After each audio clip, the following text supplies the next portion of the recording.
What's up, guys? So in this video, I will show you how I single-handedly shot my first wedding video, and I'll tell you guys some of the things about what went wrong and some of the things about what went right, and maybe you guys can avoid some of that stuff when you're first shooting your first wedding video.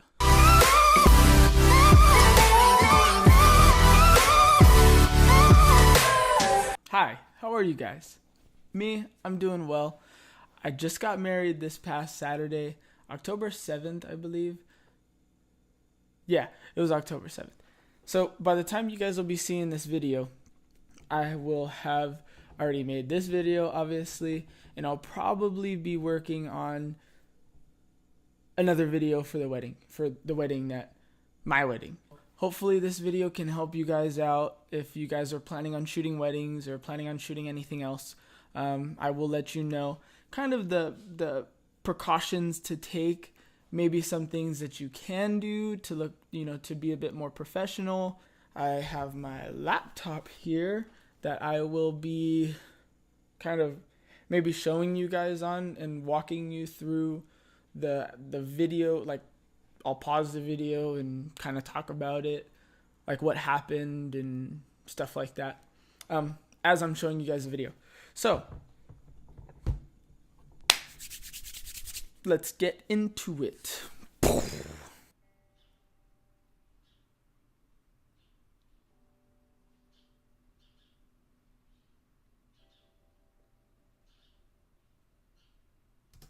Okay, so that first scene, let me see if I can.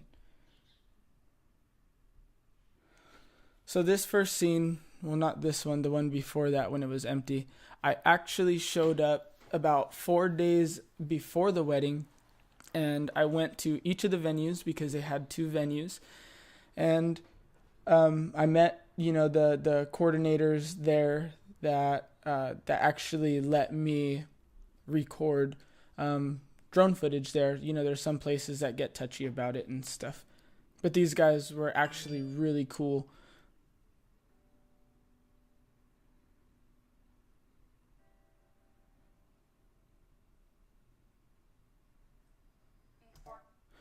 So this part right here, again, I met up with the couple a couple days in advance, and they read off their vows to me so that I can have something at the beginning, kind of like an intro to what the wedding video, came out to be, and it actually turned out, really well.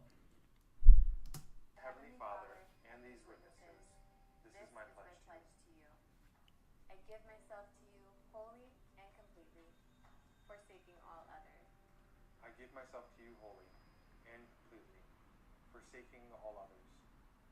I will care for you with tenderness. I will yield to your leadership. I will love you with passion.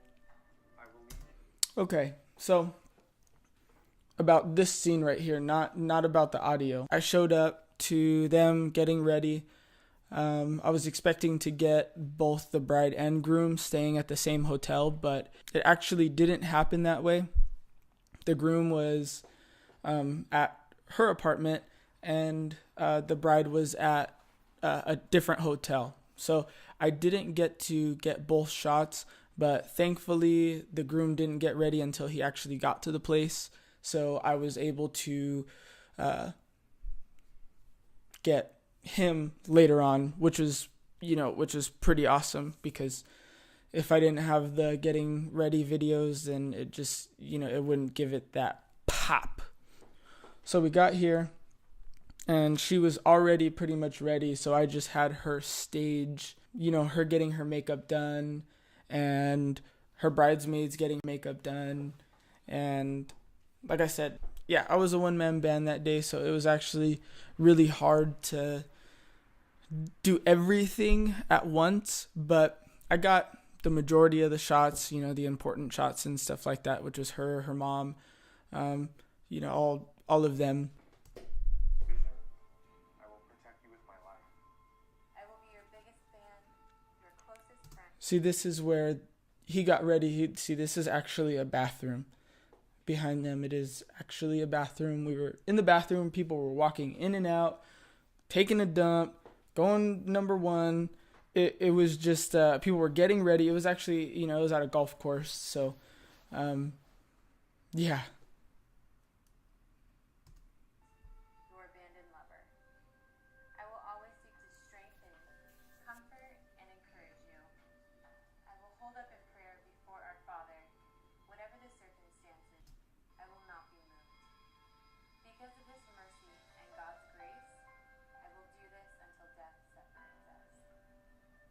I will present you to the Father, more radiant than you are now. I commit to being a man that the wisdom and call of God.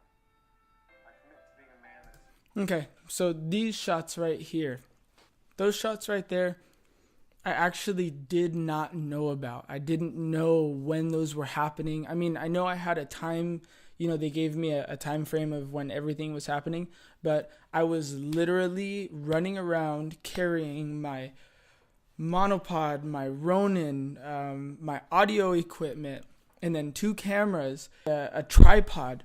You know, everything was just, like I said, running around, one-man band. It was insanely hard.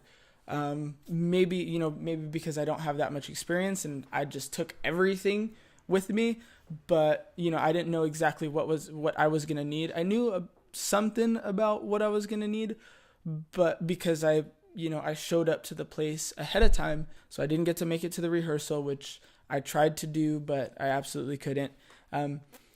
Yeah, so those I was asking around, what are they doing? I actually talked to the photographers, and they actually told me, you know, oh, the photographer, they had 3 people, the photographers, so I can pretty much run around, and they knew where each other was at, so that helped out a ton. Yeah, I had just so happened to ask the photographers, like, when are the girls taking their pictures, and he was like, oh, they're actually out there right now. So I ran out there, got everything ready. I had my Sony on the Ronin, and that's when I got these shots right here. So maybe sometime, like, if you get for your first wedding, if they send you a time frame or a time schedule when everything is supposed to happen, I actually put it on my phone. I don't know if you guys can see that. I put it on the home screen of my phone so that, you know, you can just pop it open, look at it, and be like, oh, okay, cool. But at this wedding, everything was kind of backed up a little bit.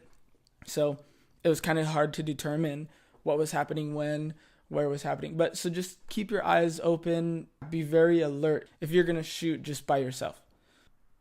In our Father's presence, I will be your lover, protector, provider, and friend. Okay, so this first look right here, it was amazing. I actually knew when this was happening. And I think this was the most stressful part. This happened right after the bride and the bridesmaids were taking their picture. And the director lady at the golf course, she showed me exactly where she was going to walk up, all that stuff. So she helped out a ton. And what I'm trying to say to you guys is, don't be afraid to ask around and talk to people. I mean, you're at a wedding. You got to socialize anyway. You got to meet people. You got to connect with people. They showed me where it was happening. So I had probably, 10 minutes to set up my cameras, to set up the lighting, to set up, ISO. Everything just kind of like goes wacko on you. That's kind of why I love the Sony, because there's so many buttons that you can customize to get what you need. Circumstances, I will not move. Because of His mercy and God's grace. So this camera angle is the one that I set up a static shot. I really like to call it a safe shot because it just stays there. And if you mess up on your handheld or your Ronin or whatever, this shot right here will definitely save your life.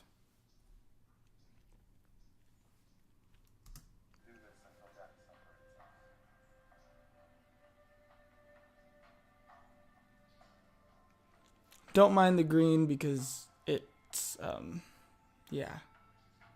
Not so good. It's just the setting on my camera. It's not what it looks like. Okay, now on to the ceremony.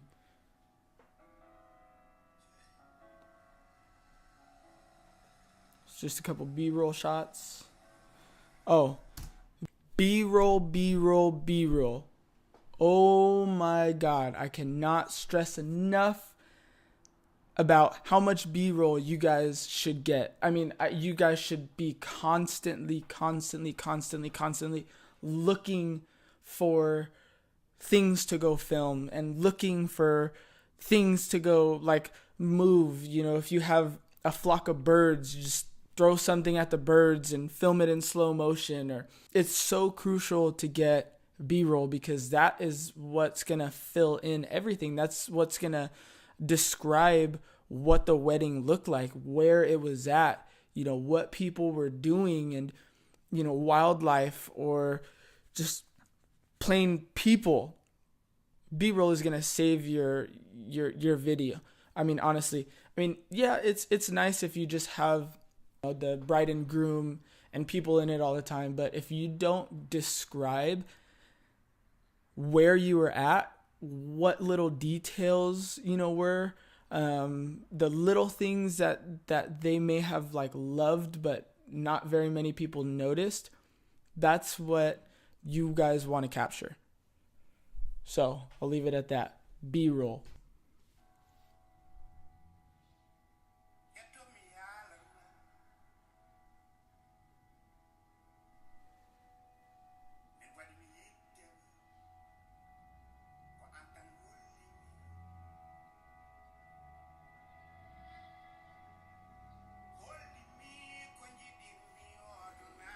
So this right here was my safe shot. I just set the camera up and zoomed all the way into the bride and groom, or where they were going to be standing. So yes, right here is my safe shot. I only had 2 cameras, and I didn't roam around too much. I didn't want to, you know, be inconsiderate and you know, get in front of the people. I actually wasn't paid for this wedding, so you know, I had to kind of stay back. This was this was just a learning experience for me. And I mean, I'm happy they were happy with the video that I was able to come out with. But okay, so off topic. Yes, this was my safe shot that I set up.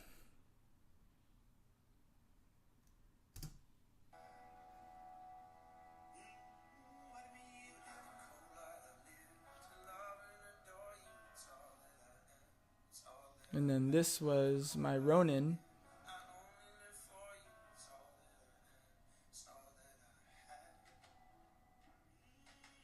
See the 2 of you after these few moments. Before the wedding ceremony, I set up my Zoom H6 so I can have audio.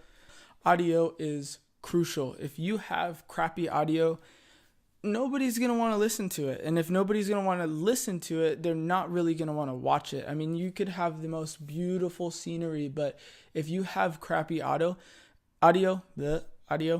sorry, I'm messing up a lot. I can't really talk. But if you have crappy audio, then, I mean, things aren't really going to go your way. It's just going to be like cereal with no milk.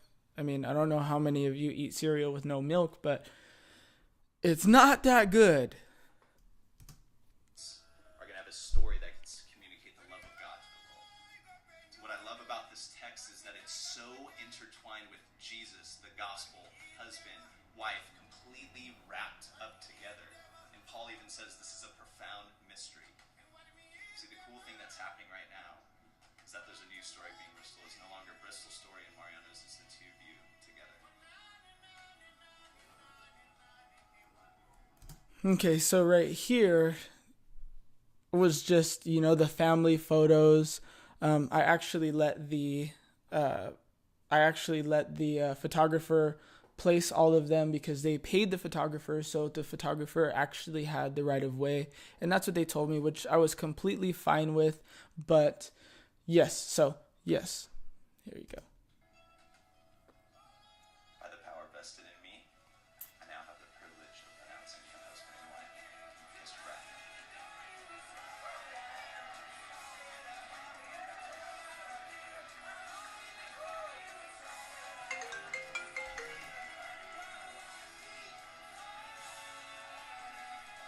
Ladies and gentlemen, it is my deep privilege to present to you for the very first time Mr. and Mrs. Mariano and Crystal. Oh yeah, so this actually worked out really well. So when he introduced them as Mr. and Mrs. Mariano and Bristol Lopez, everybody cheered. So the audio that you're actually hearing from there isn't what you are seeing right here. Like it just worked out really well. The photographer just said, throw up your hands and cheer like you guys are happy and this and this and this, so she can get pictures. But I actually got video of it, and it just like went together really well. Just for you videographers out there, if you and the photographer have a good standing relationship, then maybe you guys can actually get shots like this. Make them cheer, direct them, tell them to do stuff, tell them to you guys are actually gonna be storytellers. You're gonna be telling the stories of these weddings, and you're gonna make them the most beautiful you possibly can, so people actually want to hire you for their wedding, right? Yes, correct. So, back to the video.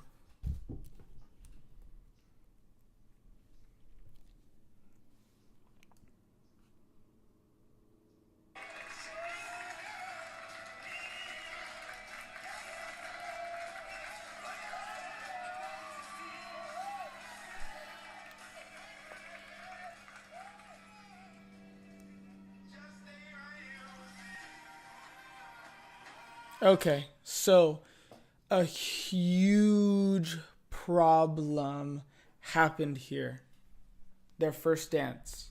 So, leaving the ceremony part, we videographers, you should stay behind. You should get video of all their family members and everything, that you can, with them, to make their video, and whatever you send them, whatever footage you send them, because you could send, all the raw footage and stuff like that, because it's their wedding and you really have nothing to do with it. Like, you're not going to sit there and watch it, it's not your wedding. But, so you're staying behind while everybody's going to the reception place. If they have two places, for one separately, one for the ceremony and one for the reception, you have to be in two places practically at once. I didn't get people entering. I didn't get people coming and showing up. I didn't, because I was literally one of the last people there. I got there after the bride and groom did, because I had to break everything down myself and then drive to the venue. So I left when they left, or a little bit before they left, but I had to break everything down. They already had a car waiting for them, and they took off and got there. So when I got there, I parked in the unloading zone because I was unloading some of my stuff. So as I was setting up the stuff that I was bringing in so that I can get the first dance, the security guard came in and told me that I needed to move my truck. And I was so mad. I mean, he didn't even say it in a nice way. He came up, he's like, you need to move your truck. You need to move your truck. Move it now. Move it now. And I said, okay, I'm setting up. I'm the videographer. I need to get this video. And he was like, you need to go. You need to move it. He just was not having it at all. And the bride and groom hadn't showed up, hadn't come in yet. So I thought about it, and I was like, okay, if I just run out, go move my truck, go park, come back, maybe I can just do it handheld and walk around, with one camera. But I really wanted to get two cameras because I have my Canon and I have my Sony. I like safe shots. I like to get as many shots as possible. If you have 5 cameras there, set them all up. As I walked in the door, they were already dancing. They had already introduced everybody. And it only took me like two or three, maybe not 2 or 3 minutes, because maybe it only took me about 5 minutes to get out there and then come back in, and hopefully they didn't start. But by the time I came back in, they only had 20 seconds left of their last dance, which was horrible. I felt so bad that I didn't get the whole dance, because that was something that was really important to them. They understood, but it's just from my standpoint, that's what happened. That's the problem that happened with, if I had a second shooter, that it would have been a lot easier because, they would have stayed and got the first dance. But shooting solo, sometimes these things happen. I'm talking like I'm a professional. I'm just telling you guys from a beginner's standpoint about what to look out for. If you have to tell the security guard no, and you're staying there until the first dance happens, then you tell them no and you stay there till the first dance happens. But because it was my first one, I didn't know when they were coming in. I only got 20 seconds of the first dance. Anyway, it turned out to be all right. I worked it in, and I got a good shot of them dancing.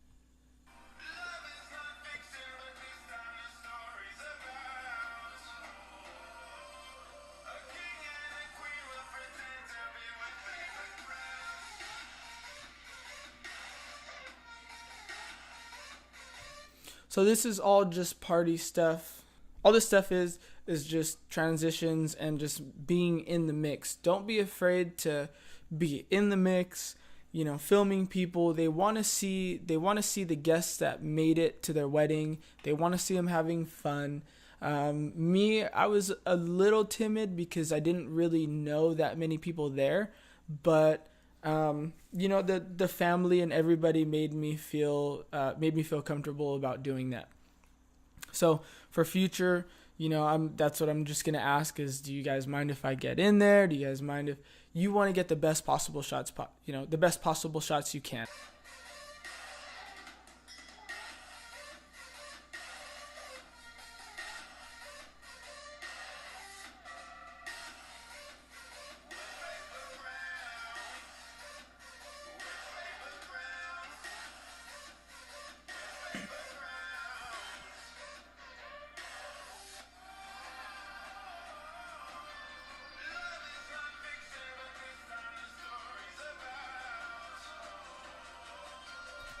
So this part right here, the exit was beautiful, and the Sony A7S performed amazing. We got down to the end of the line, and I wanted to track them, but because the photographer was behind me, you don't want to get in their shots. You want to be as courteous as possible with the people who you guys are working around, and as courteous as possible to the people who are attending the wedding also, because they want to see the bride and groom, as much as they want to see themselves in the video afterwards. So I'd say the only things that you guys should worry about or maybe ask when you guys are interviewing or talking to the couple beforehand, and you guys are working out your contract, working out the pay, and working out what you can and can't do. You guys should definitely, one of the things you guys should definitely ask to put your guys' mind at ease is, what kind of right of way do we have? What can we do as far as, when you guys are dancing, can we get up on the dance floor with you guys and circle around you guys, or do you guys want us to stand back and just get a static shot of you guys?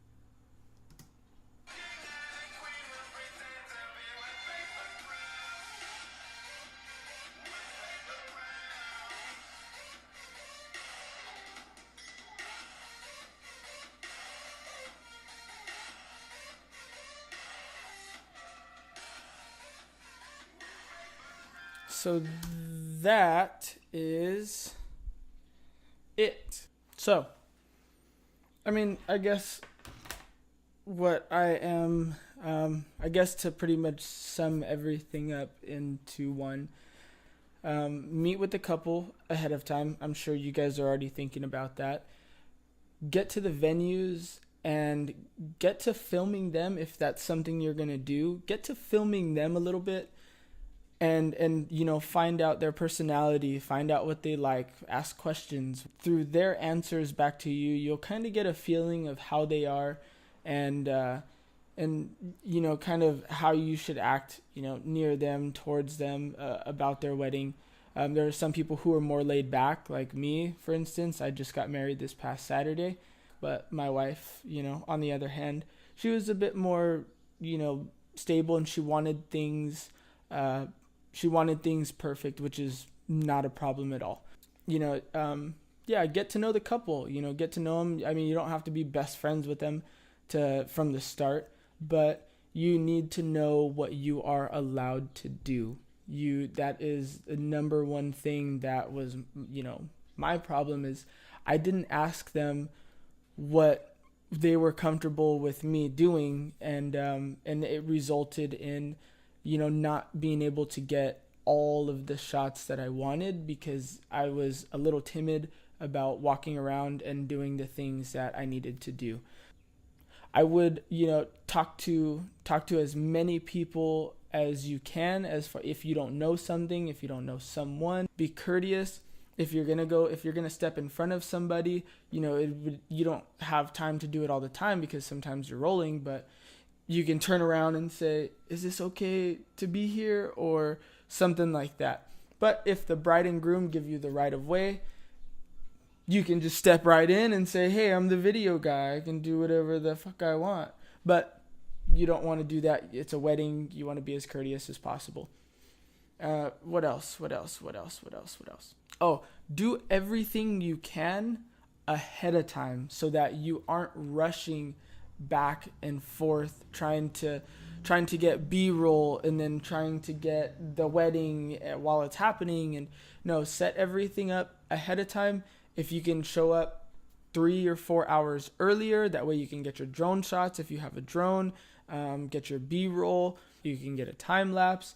You can do all kinds of stuff if you show up that much earlier, and you will be so relaxed. If I would have showed up an hour before the wedding and tried setting up, it would have been a disaster. I wouldn't have been able to get anything at all. But because I was able to show up a couple days ahead of time, film them reading their letters or reading their vows, it's just time management is like the most important that you can do on your end. Take advantage of all the time that you guys have and utilize it as best as possible. So I will leave you guys with that. If you guys have any other questions, or if I think of anything else, I might add it to the end of the video. But so far, so good. I hope you guys learned something from a beginner's standpoint. So thank you guys. Sorry, my voice is a little raspy from talking so much. I've never talked this much. Usually I'm just like, bleh. But okay. So again, Gregory Molina, I hope I helped you out this episode. I'm ending the video now. Bye, guys.